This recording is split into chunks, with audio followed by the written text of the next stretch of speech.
birthday to you.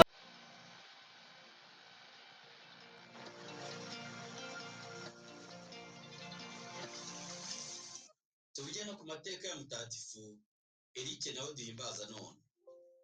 Mutagatifu Erike duhimbaza none yavukiye mu muryango ukomeye mu gihugu cya Suwedi.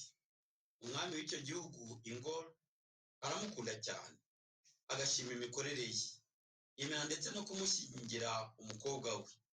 Umwami Ingoni atanze bimika Erike ngo amusimbure ku ntebe y'ubwami.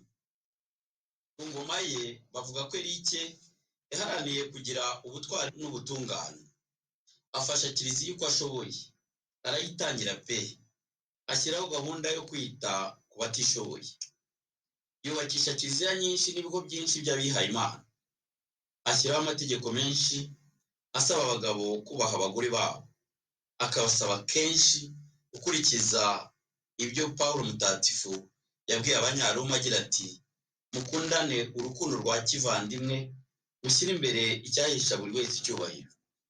Ibaruwa Pawulo Mutagatifu yandikiye Abanyaroma, umutwe wa 11 umurongo wa 10.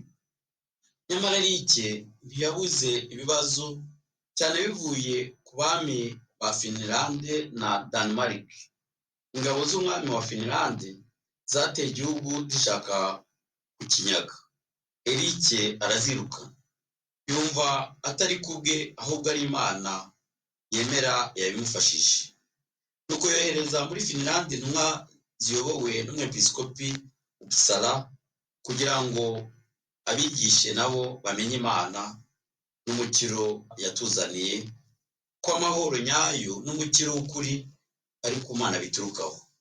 Abwira abaturage bati, mugasubirishe ikibi ikindi, ahubwo ikibi mu gitsindisha neza.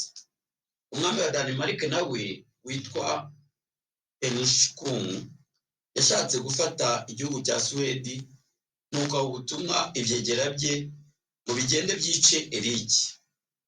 Bamusanga yumva misa muri Kiliziya ya Uppsala. Bamugezeho amenya ikibazanye, arababwira ati, mureke tubanze dusoze igitambo cy'ukarisitiya, ibindi turabireba nyuma. Misa ihumuje, Erike yigemurira umwami wa Denmark, asaba ko ari we yica gusa, ntagirire nabi abo bari kumwe. Erike yitabye Imana mu mwaka w'1162, nuko umwami w'abami yakoreye amwambika ikamba ridashira. Abatatu duhimbaza uyu munsi